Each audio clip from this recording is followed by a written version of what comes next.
Армысыздар қымбатты көрермендер, Юбет.kz YouTube арнасында кезекті шығарылым. Бүгін екі қонақ шақырдық, Сейіл Қожатай және Марғұлан Жақып. Жігіттер, бүгін енді клубтар арасындағы әлем чемпионаты жайлы сөз етейік. Енді қалай болып жатыр? Бүгін 3-ші күн ба? Біз қазір бүгін 16 маусымда жазып жатырмыз. Ерте өткен жазады тағы нәтижелерге байланысты. Қалай басталды, Марғұлан, өзің әлем футболын қатты қадағалайсың бізге қарағанда? Қалай? Енді бұл турнирдің басталуы осы топтық кезең көптеген жанкүйерлерге қызық болмайтыны бейнеден белгілі болды. Өйткені енді қызық нағыз топ матчтар сол плей-офф кезеңінде болады. Қазіргі ойындар мысалы енді өздеріңіз қарасаңыздар, Интер Майами мен Аль Ахли арасындағы матчтың билеттерін FIFA өткізе алмады. Соңғы күнге дейін бар жоғы 20 мыңға билет өтті, ал стадионның сыйымдылығы 64 мыңды құрайды. Сондықтан олар кәдімгі сол Майамидегі университет колледждермен келісіп 100 мың студент, соларға бір студент бір билет алса, қосымша оған 4 билет сыйлыққа береді деген сияқты акциялар жасап, әйтеуір оған тамағын сусынын қосып беріп жүріп, әйтеуір толтырды кішкене. Сол кезде 60 мың жиналды ғой адам примерно. Енді сондай жағдай болып тұр ғой қазір. Енді плей-офф кезеңінде қалай болады әзірге белгісіз, бірақ осы уақытқа дейін тек бір клубтың матчтарына ғана солдаут бүкіл билет өткен. Реал Мадрид. Жоқ, мысалға деймді, Америкаға жетудің өзі қиын ғой негізі. Жалпы негізі өткен жерде түсінікті, ол дейтін баяғы конфедерация кубогы болды ғой, соған бір альтернативасы шығар. Өйткені келесі жылы әлем чемпионаты болады. Соның әлем чемпионаты дайындық ретінде арналған турнирға қарастырылған сияқты. Өйткені баяғыда кубок конфедерация қай жақта өтеді, әлем чемпионаты сол жақта өтеді.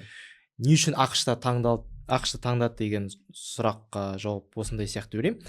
Жалпы өтіп аққан жері өзі ақшқа футбол қызық емес та оларға. Олар Мессиді көрді, болды. Олар да айтады ғой, Месси магазинде кездестіресің дейді. Спокойно жүре береді, ешкім тиіспейді. Сондықтан ақшқа ондай қатты қызық емес. Жалпы футбол олардың ең қызығы бейсбол, қызығы америкалық футбол. Сондықтан былай көрермен жинамайтын ол басында белгілі болды.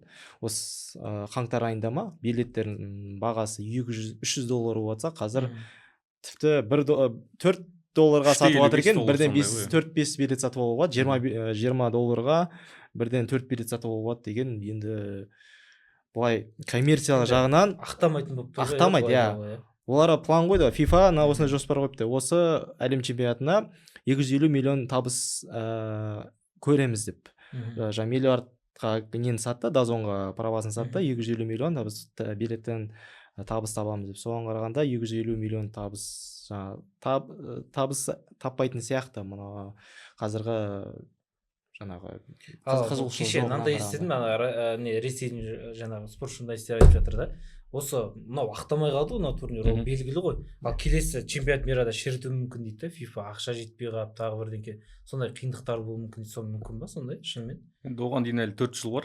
Кәдімгі әлем чемпионаты 4 жылда бір болады. Келесі жылы ұлттық құрамалар арасында ма? Ұлттық құрамалар кәдімгі үлкен әлем чемпионаты. Жоқ, ұлттық құрамалар негізі әлем чемпионаты міндетті түрде өтеді. Жоқ, өтеді ғой, сол бірақ андай болуы мүмкін дейді, біраз андай жаңағы кішігірім бір нюанстар болуы мүмкін дейді. Ақша жағынан, именно ақша жағынан. Өйткені мына турнирге де біраз қаржы салыпты кеше, оны нақты қанша екенін білмедім да, бірақ әлем чемпионаты дейтін енді бір нәрсені түсіну керек. Осы әлем чемпионаты ол енді басталып жатқан формат. Сондықтан жұрттар оны түсінбей жатыр. Жаңадан келген формат болғаннан кейін ол біреуге қызық емес те мүмкін. Әлем чемпионаты 1930 жылдан кейін өзінің құндылығы бар да. Сондықтан оны әлем чемпионаты қаншалықты маңызды екенін бәрі біледі. FIFA да оны түсінеді. Қазір енді өткізбей қойса провал болады. Ол жағынан FIFA бәрін ойластырып қойды деп ойлаймын. Ал клубтық әлем чемпионаты болғаннан кейін жалпы 32 команда қатысатындай болған жоқ қой. Сондықтан олар тәуекелге барып, сондай бір инвестиция ретінде көрді. Бірақ Марғұланмен келісем, топтық кезең негізі чемпиондар лигасының кейбір матчтарын көрмейміз ғой, шыны керек. Конференция лигасын алайық. Конференция лигасында түсіну болады, неге көрмейді, өйткені ол жақта топ командалар аз. Сосын ол жаңадан келген турнир болғаннан кейін, жаңа ашылған турнир. Ұлттар лигасы да сондай, ол біз Қазақстан ұлттық құрамасы деген құрамаларға қызық, ал топ командаларға олар ондай қызық емес. Сондықтан әлем чемпионаты пока біз үйрене алмай жатырмыз. Сәл уақыт керек. Оған бір 1-2-3-4 әлем чемпионаты өткізу керек шығар, егер сондай бір жалғасын тапса. Ал енді осыдан кейін өтеді деп ойлайсыңдар ма негізі? Ол енді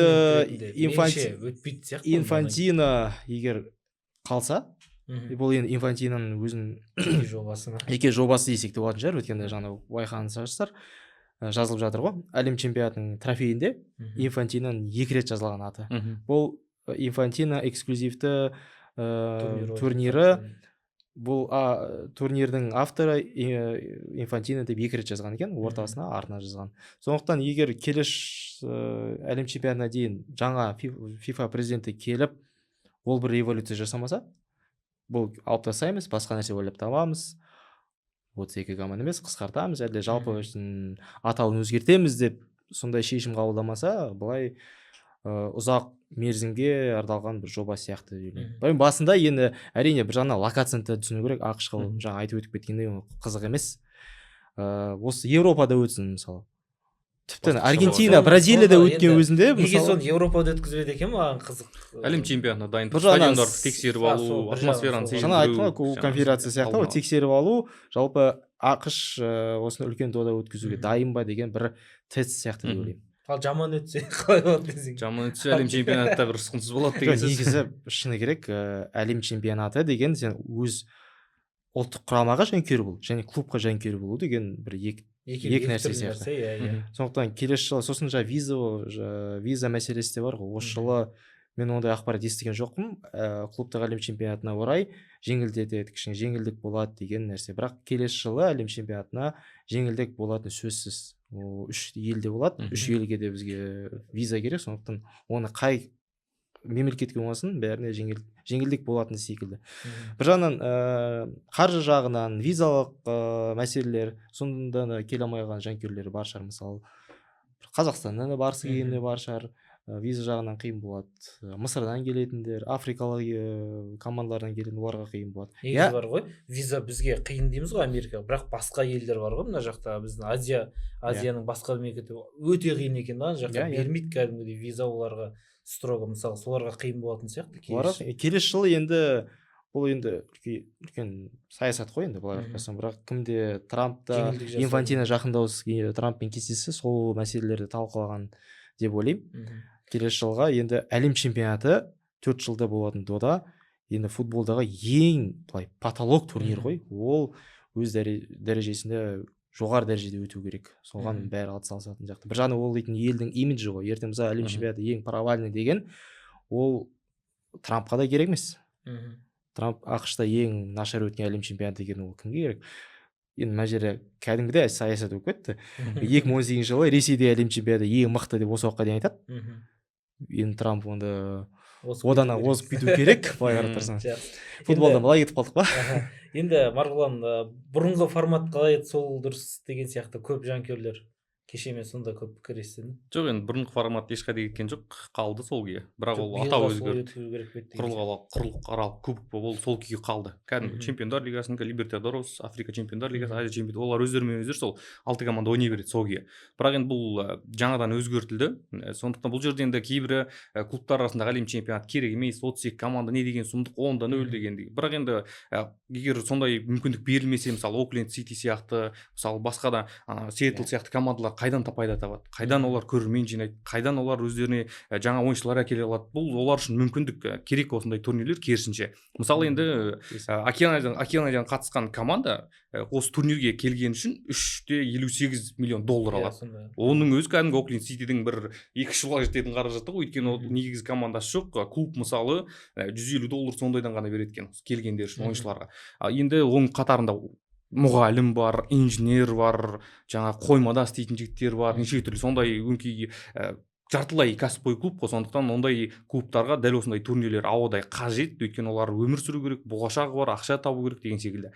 Сондықтан бұл өте дұрыс. Және әрине басында бұл тек клубтар арасындағы әлем чемпионатында ғана емес, Еуропа чемпионатында болсын, әлем чемпионатында болсын, ылғи да топтық кезеңдер аса бір жанкүйерлердің қызығушылығын тудырмайды. Өйткені мысалы әлем чемпионатына Жаңа Зеландия шықты, содан кейін ана жақтан бір Мали шығып екеуі бір-бірімен ойнап жатса, ол ешкімге қызық емес. Дәл тура сол сияқты, бірақ енді плей-офф кезеңінде бәрібір адамдар көреді, бәрібір жаңағы Реал шығып жатса, ана жақтан Манчестер Сити шығып жатса, бәрібір қызық болады. Сондықтан әзірге алдын ала бір томпышып, бұл турнирдің болашағы бұлыңғыр деп айту ауыр секілді. Керісінше жаңағындай ортағол клубтарға көмек қажет. Жалпы сол Азия, Африка, Океаниядағы командалар үшін бұл стимул болады. Өткен әлем чемпионатына қатысып келгеннен кейін бізге жеңу керек. Жеңсек бізде рейтинг көбейеді. Рейтинг көбейген бізге әлем чемпионатына жолдама болады деп.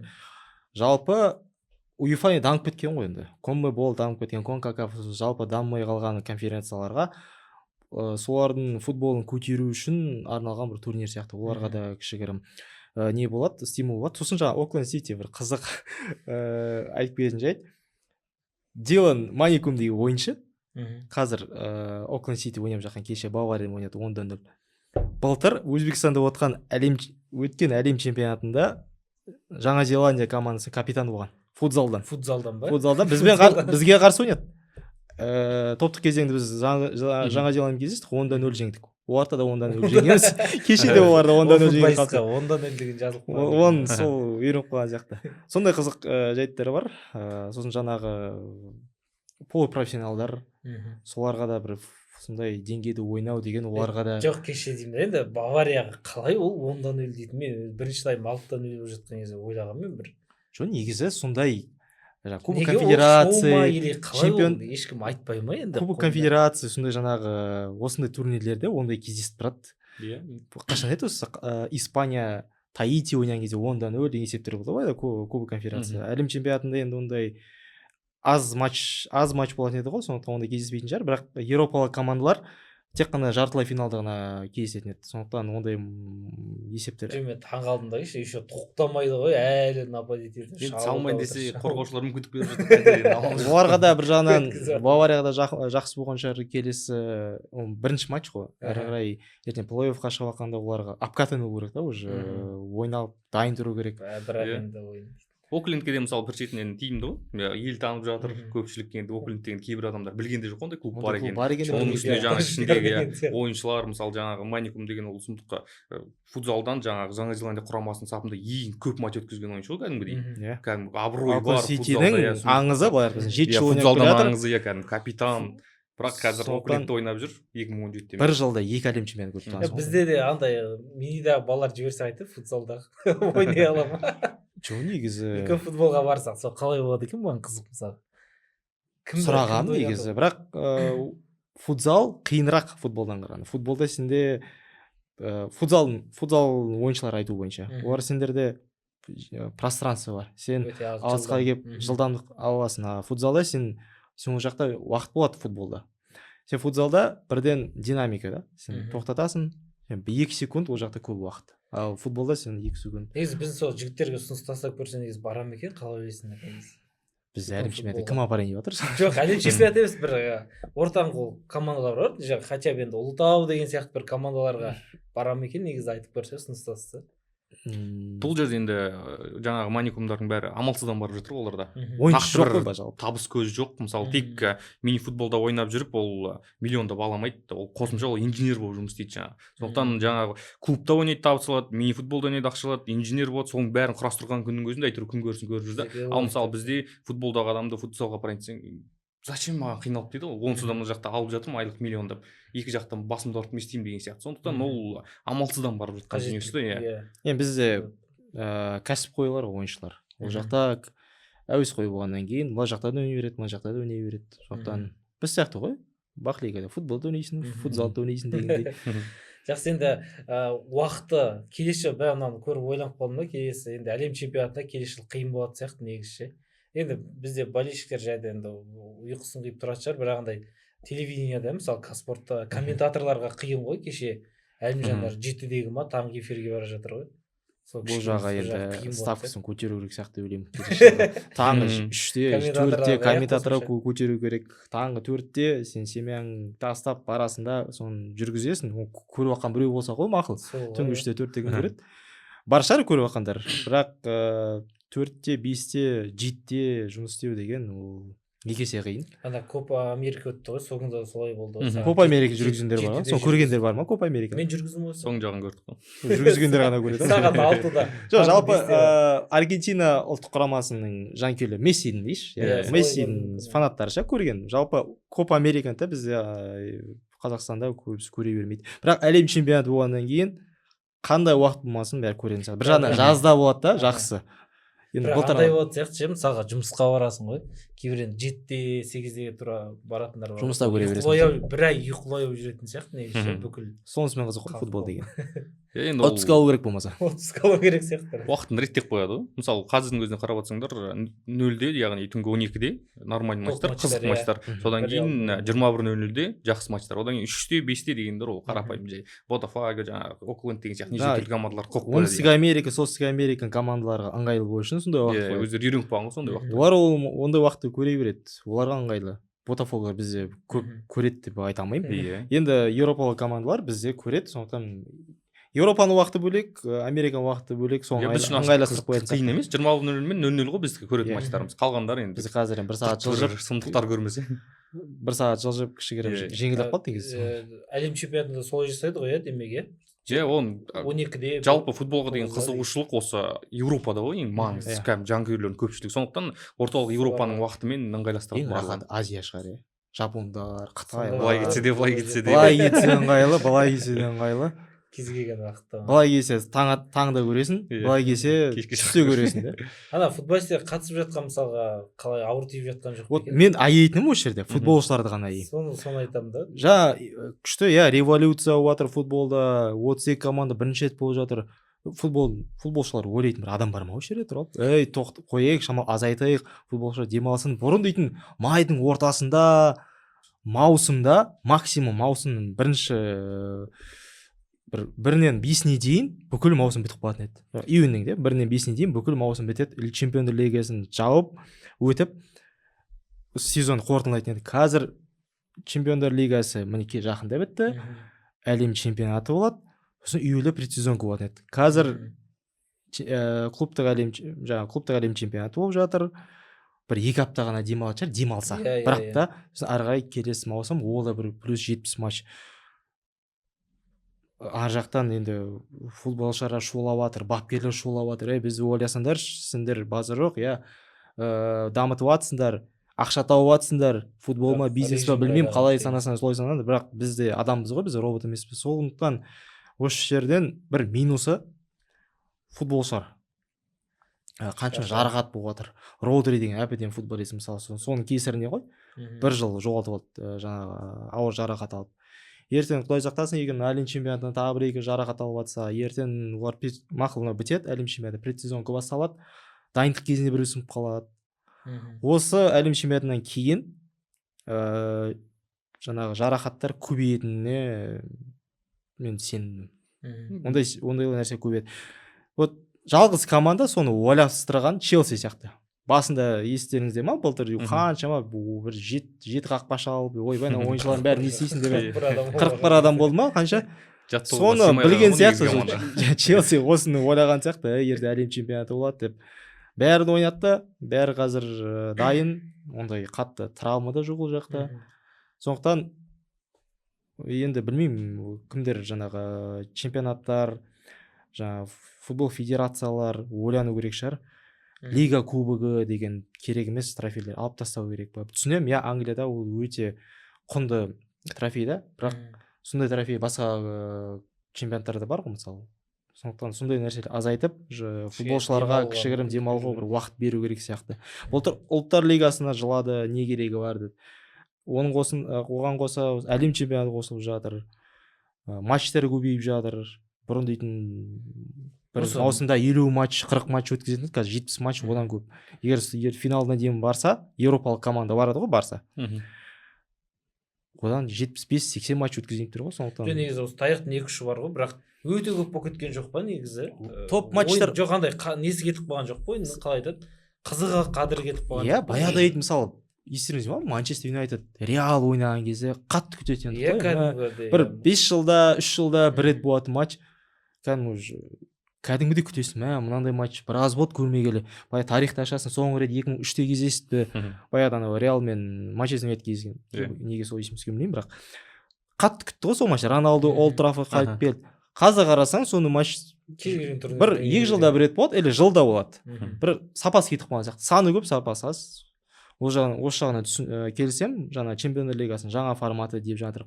Топ матчтар көп болады. Иә, оны түсінеміз. топ матч көбейген сайын праваларда жаңағы телеправаларда қымбаттайды, ақша табыс көп болады, бірақ жанкүйерлерді ойлайтын адам бар ма? сол сәні кетіп қалған. Сәні кетіп қалады. Мен мысалы былтыр жаңағы жалпы кезеңі бар ғой, топтық кезеңі. Біраз не болды, топ матчтар болды. Соның бір 2-3 ғана есімде қалған шығар. Бірақ қандай матч болған қазір мысалы қарап тұрсаң аз да. И бәрі көбісі плей-оффтан бастап көреді ғой, 1-8-ден бастап. Әлем чемпионатында осындай болатын сияқты. Жалпы енді бір футболшылар қатты аяйтын бір дәнеңесі жоқ. Тегін істеп жатса енді аяуға болатын еді. Осыған орай мысалы турнир көбейген сайын олардың жалақысы да көбейеді. Алатын бонустары да көбейеді. Оған жаңағы беретін неше түрлі беретін нәрселердің барын бүкіл жағдай жасап тастаған. Жасайсың, бірақ денсаулығың бар ғой. Жатады. Енді ол таңдап келгеннен кейін мысалы шахтерларда олардан да әдемі көп жұмыс істейді, бірақ жалақысы мынандай ғана. Бұл жерде енді қара, олардың да жаңағы мансап ғұмыры аз, бірақ олар мына жақта оларға қарағанда бәленбай табыс алады. Ал матчтардың көбейіп кеткенінде қатты бір несі жоқ. Мысалы, жанкүйерлер өздері фильтр жасап алады ғой. Қай матчты көргісі келеді, көреді, қай матчты көргісі келмейді, көрмейді, болды. Ал ол жаңағы матчтардың көбейген керісінше FIFA-ға болсын, UEFA-ға болсын, клубтарға да болсын, ойыншыларға да болсын керісінше пайдасын тигізеді. Өйткені бәленбай ақша алып отыр. Олар енді мысалы қарапайым мысалы бізде Бахлига дейікші, Бахлигада матч көбейіп кетті, күніне 2-3 матчтан ойнадық дейші. Бірақ ол кезде біздің денсаулығымызға кері әсерін беруі мүмкін. Өйткені бізде кәсіби тұрғыда бізбен айналысатын ешкім жоқ. Олар мысалы матчтың алдында жақсылап тұрып массажын жасап береді, жақсылап дәрі-дәрмек жаңағы витаминдерін береді. Матчтан кейін тағы да массаж, тағы да дәрі-дәрмек, витамин, бүкіл титтей бір жерін жөтеліп қалдым ба, ойбай кеттік жүр апарып неше түрлі жағдай жасап береді, ең мықты деген витаминдерді салады. Сондықтан бүкіл олардың жағдайын жасап беріп отыр, ақшаны салып жатыр. Сондықтан олар да соған лайықты еңбек ету керек. Сол үшін аса бір қатты жоқ. Жарақат алып қалса ше. Жарақат мақұл, ол аяғы ауырып қалды, сынып қалды деген. Жүрек мәселесі. Қанша жүрек ұстап құлап аққандар көп қой мысалы. Оны қалай? Сол үшін алдын ала барлығы медициналық тексерістен өтеді ғой. Егер дайын болмаса, бітті, мансабын аяқтау керек деген сияқты. Агуэро сияқты мәселе. Сол аяқ асты жүректен проблема болса, немесе кез келген болса, мысалы клуб алмайды ғой, сол UMTT мысалы қанша медициналық тексерістен өте алмай қалды, клубқа барады. Жоқ. Денсаулық жарамайды, өтпей қалады деген сияқты. Сондай оның бәрін алдын ала тексереді, клуб та ақымақ емес деген сияқты. Ойыншының өзі де ақымақ емес. Соған байланысты алдын ала контракт, келісімшарт барлығы соған байланысты жазылады. Сол себепті енді ойыншылар өздерінің таңдап келген жол, оның үстіне бір оларды біреу қинап мұрнына қылбарын тауып тартып алған жоқ қой. Өздері қалап келді, кішкентайынан мысалы біреу Месси болғысы келді, біреу Роналду болғысы келді. Осы жол таңдап келді, арманына жетті. Бірінші арманына жетті, екінші әмиян деген майланып жатыр ғой. Енді айтпақшы, тұндығынан. Неде призда масқара ақшасы қанша деді. Әркім әртүрлі айтады. Миллиард деді ғой. Фонд миллиард бар, иә. Миллиард чемпион, мысалы Еуропадан чемпион болса команда, Еуропалық УЕФАның командасы, онда ол 125 миллион алады. Ол жаңағы теле құқық, реклама соның бәріне байланысты. Мысалы қатысқан үшін Еуропаның командасы 12 миллион ба сондай алады. Ал жаңағы Окленд Сити сияқты океан командалары 3,58 ғана алады. Осы сондай айырмашылықтар бар. Сондықтан Еуропаның командасы егер бүкіл топтық кезеңде жеңіске жетіп, одан кейін барлық ойындар жеңіп, финалда да чемпион болса 125 болады. Өйткені топтық кезеңдегі жеңіс үшін 2 миллион доллар береді. Тең ойнасаң 1,5-1 миллион доллар деген сияқты ақша негізі. Сен айтқанда рас ойнау керек қой. Жанын саласың. ПСЖ дегендер үшін де мықты ақша. Енді былай айтайық, жігіттер, фавориттерді анықтайық. Сейіл, сен үшін кім жеңімпаз атануы мүмкін? Жалпы өзің клубтық әлем чемпионаты шыны керек Еуропалық пен Оңтүстік Америка командаларға арналған турнир ғой. Солар жеңіп жатады. Осы жолда сондай болатынын сенімдімін. Еуропалық команда финалға барады. Егер жартылай финалға дейін барса, ол Оңтүстік Американың командасы болады. Қанша біз мақтаған жаңағы Арабияның командалары бар, қанша ақша құйып алған, олар мен алысқа барады дегенге сенбеймін. Сондықтан осы жолда футбол тұрғыда бай елдер, ол жаңағы Бразилия чемпионатындағы, Аргентина чемпионатындағы, Еуропалық команда алсақ. Сондықтан осы әлем чемпионатына қазір бабында тұрған Пари Сен-Жермен біразға дейін баратын сияқты. Енді Реал Мадрид қай турнирге барса да бас фаворит болады ғой. Сондықтан Реал Мадридте биыл жаңа бапкермен бір жана қалай ойнайтынды ол бәрімізге қызық болып тұр. Бірақ дегенмен Реал Мадрид ол дейтін біразға дейін барады. Сондықтан осы чемпионаттың, жалпы осы әлем чемпионатының бас фавориттері осы ПСЖ мен Реал Мадрид деп ойлаймын. Марғұлан. Иә, сөзсіз екеуі фаворит. Енді жалпы чемпиондар лигасының плей-офф кезеңі басталмай жатып, осы париждіктер нашар ойнап жатқан кезде сенгем осы финалға шығады деп айтып тастағам сол кезде. Сондықтан жалпы мен үшін ПСЖ басты фаворит. Оның бірінші ойыннан ақ дәлелдеп тастады. Атлетико Мадрид секілді қорғаныстың майталмандарына қарсы ойында 4 голды емін-еркін соғып тастаудың өзі біраз дүниені білдіреді. Сондықтан ПСЖ әбден чемпион болуға лайық және болатын да секілді. Негізі Баварияны ұмытпау керек. Мақұл кеше 10-дан ұтқан шығар, одан әңгіме емес. Жалпы Бавария биыл жақсы дайындалып келген сияқты. Жаңадан кім келді ойыншы, қорғаушы? Та келді. Бірнеше ойыншылар келіп, сондықтан Баварияда негізі былтырда чемпиондар лигасына Интерден бір байқамай ұшып кеткен сияқты болды ма? Кімнің қателігінен кейін қақпашыны. Сондықтан Бавария биыл ұтылғаннан кейін оларды ашулы сияқты, олар дәлелдеу керек. Жалпы еуропалық командалар жалпы әлемдегі ең мықты командалар екен дәлелдейтін бір жақсы бір себеп болып тұр. Реал Мадридке де қай жаққа болса да трофей жеңетін, трофейсіз қайтпайтын команда ғой. Негізі осыған дейін де Реал біршама турнирге қатысып жүр ғой, жаңағы осының алдында болған жаңағы клубтық әлем чемпионаты басқа ескі форматында да негізі ұтып жүрді ғой, бәрін жанын сап ойнайды негізі. Биыл да бірден-бір сол ұтуға келген ау деп ойлаймын. Енді 5 рет жеңген, сондықтан рекорд қою керек. Реал Мадрид енді чемпиондар лигасын жеңе алмады.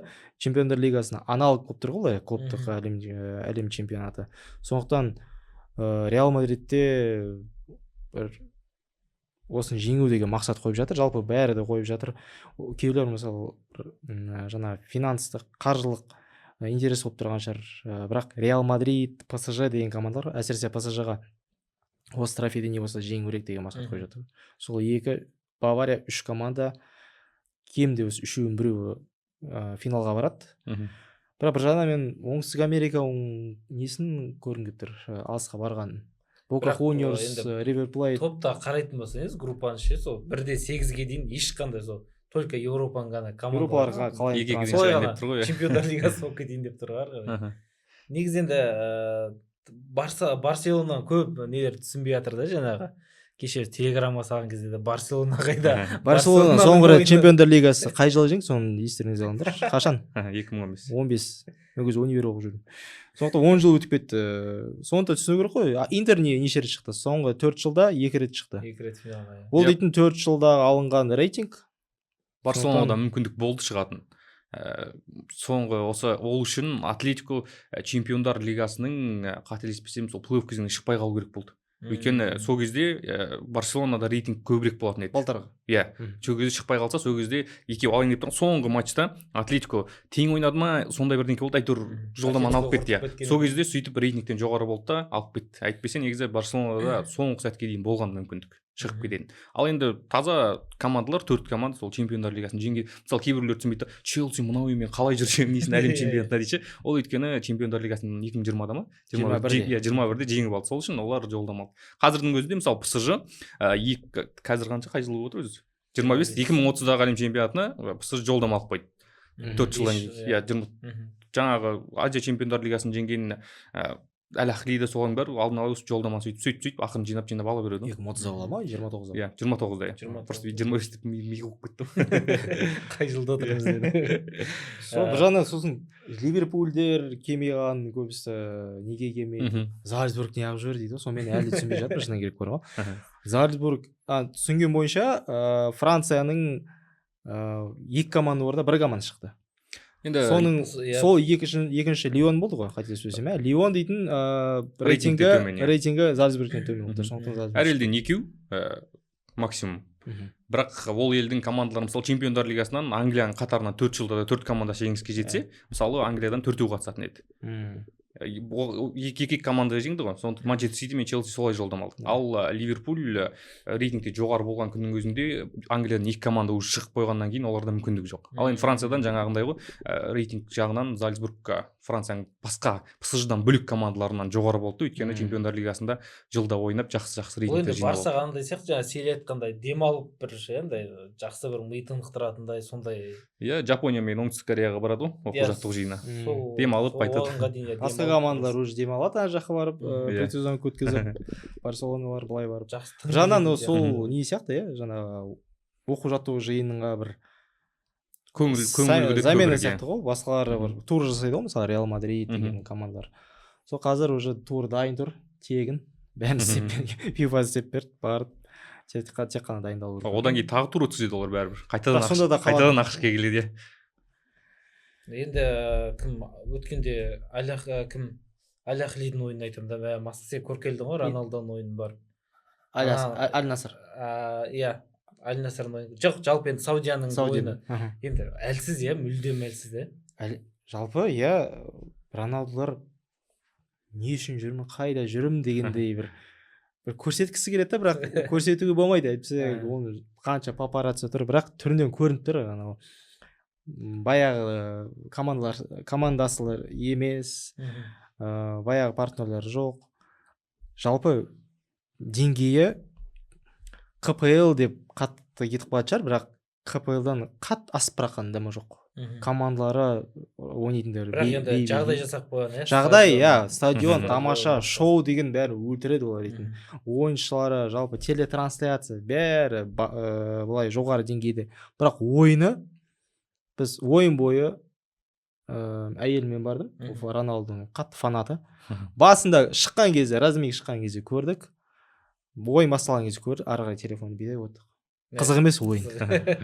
Гол салған кезде вау дедік, шапалақ ұрдық, болды. Сен дубль жасады, сендер. Дубль жасады. Алыстан слет өтекпеген кезде. Сол жері ғана қызық болды. Былай қарап тұрсаң, енді Сауд Арабияның чемпионатының деңгейі асып бара жатқан. Бір жағынан Роналду сол үшін де жүр ғой да, 1000 голға жеткізіп аламын деген. 1000 голға жеткізу керек, жетеді оған бір-екі жылдан кейін жетеді. Енді ол 1000 голдан бөлек Сауд Арабиясының өзінің саясаты ғой. Әлем чемпионаты ол жақта футболда өледі, одан кейін қайтадан ешкім шақырмайды болды. Бітті, содан кейін 2034 әлем чемпионатын өткізіп алады, содан кейін ешқандай да бір қызығушылық ол жақта болмайды футболға деген. Мысалы Қытайда солай бастады ғой, бүкіл ақшасын салды, неше түрлі адамдар ол кезде ойбай 20 миллион деген сұмдық жалақы еді ғой, мысалы халықтарға беріп тастады, Паулиньоларға, бірақ түбінде ештеңеге шықпайтынын түсінді. Одан кейін жалпы президент айтады ғой, біз деген ойбай сұмдық осындай ақша салып жатырмыз, бірақ біздің жанымыздағы Оңтүстік Корея мен Жапонияның футболын қараңызшы қалай дамып кеткен дейді. Керісінше сондықтан біздің миымызға жетті, қазір енді ақшаның бәрін керісінше жасөспірімдер футболына салуымыз керек деді да, мүлде 1 миллионнан аспайтын қылып тастады потолок жалақыны. Сондықтан Саудияда сондай жағдайға келеді, бірақ енді бұл алдын ала бір жарнама ғой әлем чемпионаты. Саудияда бір жағынан әлем чемпионаты бар, бір жағынан бұл елдің несі ғой, саясаты.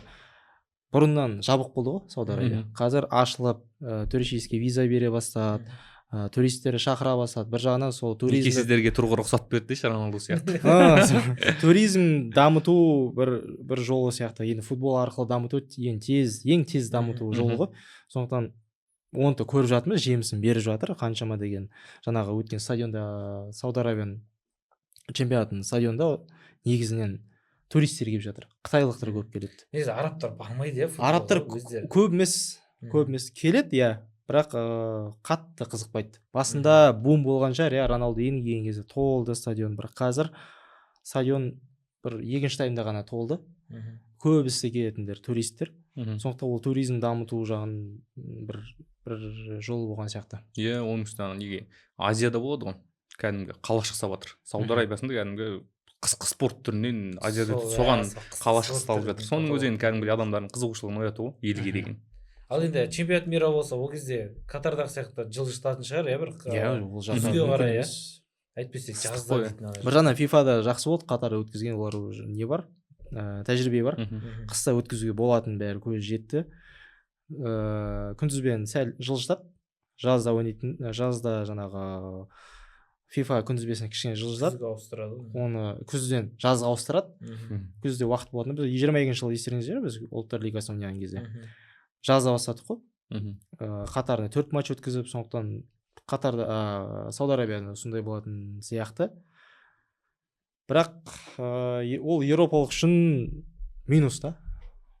Англия Иә, жаңағы иә, Германия Мгм. халқына Иә, Олар маусымның дейтін- қызған сәті ғой олар үшін. қызған сәті Клубтық деңгейі. бір сыра ішеді жалғыз дейтін оларға футбол деген сол ғой. айтпақшы Футбол сыра ішетіндерге қиын ғой да қиын ғой сол Саудияға қатарға барып барып жылап келді ғой бәрі.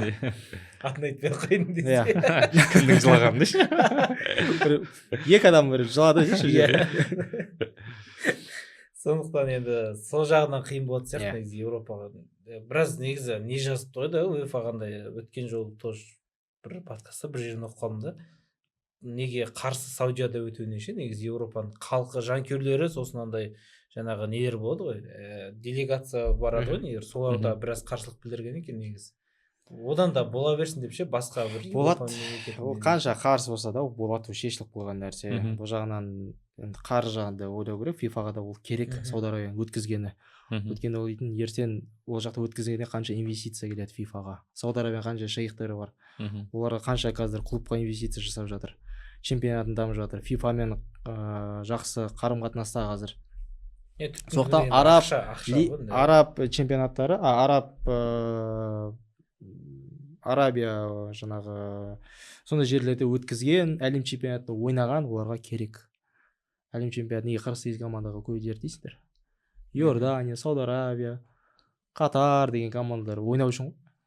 Бұл жерде жаңағы соған байланысты Өзбекстан, Иордания дегендер әлем чемпионаты кәдімгі бұрынғы формат бойынша жолдама алды ғой олар. Кәдімгі олар 1-2 қалды. Бұрыннан 1-2 шығады ғой. Ал енді керісінше бұрын тек 3-ші орындағы команда ғана қосымша іріктеуге өтеді. Қазір 3-4 өтеді. Бұл жерден сол 3-4-тегі шықса, егер сол кезде ғана 48 команданың көмегі тиді деп айтуға болады. Ал Иордания мен Өзбекстан формат өзгермеген күннің өзінде де бәрібір жолдама алатын еді. Өйткені олар екі үздік команданың қатарына қосылды. Сондықтан көпшілік енді 48 команданың арқасында Өзбекстан әлем чемпионатына шықты, 48 команданың арасында Иордания әлем чемпионатына шықты деген қате түсінік пайда болған. Сол үшін ол жерде ондай емес мәселе. Ал содан кейін Жаңа Зеландияға мүмкіндік берді. Бұрын Жаңа Зеландия Океаниядағы іріктеуді өткеннен кейін қосымша мына жақтан конкакаф немесе содан сонымен шығып Коста-Рика деген сияқтылардан жеңіліп ылғи шыға алмай қала беретін. Ал енді осы жол прямой өзі шығып жатыр сол жақтан. Бұл жағынан көмектесті. 48 команда Жаңа Зеландияға әдемі көмектесіп берді. Осы саны көбею негізі маған өз жеке пікірім маған ұнамайды. 48-де тоқтау керек секілді. Кейін вообще іріктеу өткізбейтін сияқты бәрі қатыссын. Қазақстан үшін ол керемет мүмкіндік болса да шығамыз ғой. қою керек негізі. Басында 32-ге көбейтті, сол кезде мүмкіндік. 48 көбейтті, от мүмкіндік. 64-ге көбейтті, міне мүмкіндік. Ұлттар лигасы деп қосты ғой жан-жақтан ше. Бәрі негізі. Жоқ, негізі Ұлттар лигасын қосқан негізі ол жақсы идея. Ортаңшы командаларға. Сол әлсіздерге ғана жақсы ғой енді ал былай. Бірақ жоқ, бір жағынан кімдерге де жақсы ғой. Трофейге таласады ғой 4 команда. Франция, кеше мысалы Португалия деген оларға да трофей ғой мысалға. Сондықтан бірақ 48-ден ары қарай көбейту деген қате. Сондықтан 48-мен тоқтау керек. Команда шығып 64 болды, 128 бола ма сөйтіп? Олар ойлап алады ғой кезде. Соған кірамай қалып сәні кетеді ғой кезде әлем чемпионатын. Сондықтан клубтық әлем чемпионаты 32-нің өзі көп сияқты деп ойлаймын. 16-ға дейін қысқартса. Негізі клубтар арасында. Бұрын дейтін мақұл 8 команда қатысса тым аз. Бірақ 32 мүмкін жаңа Окленд деген командалар үшін ол керемет мүмкіндік. Өзін көрсету, барып ойнау деген. Ертең қаншама деген жаңағы скауттар болады, қаншама деген агенттер болады. Ол жағынан жазғы трансфердің кезінде болып жатыр қазір. Ол да керемет мүмкіндік та. Сондықтан 32 ары қарай тағы 64-ге көбейтеміз деп шықпаса, 48-ге дейін көбейтеміз де шығамыз бұйырса. Оған біздің подкаст жабылды. Жақсы жігіттер, рахмет келгендеріңе. Бүгін бір қызық шығарым болды. Негізі бірінші рет шақырып тұрмыз ба, 2 қонақ дейтін. Негізі жақсы әдемі екен негізі. Бірінші рет болып тұр, иә? Иә. Әлем чемпионаты фаворит бізден сұрадың. Сен өзің айтпадың ғой? Мен енді жүргізушіден негізі көп сұрамайды да. Өздері сұрайды да, өзінен сұрайыншы. Сен кім деп ойлайсың? Мен Реал жеңеді деп. Айтқысы келген шығар. Ойламай сұрамайды. Реал? Неге Реал? Ол негізі трофей керек кімге. Оның үстіне Алонсо дәлелдегісі келеді осы жол.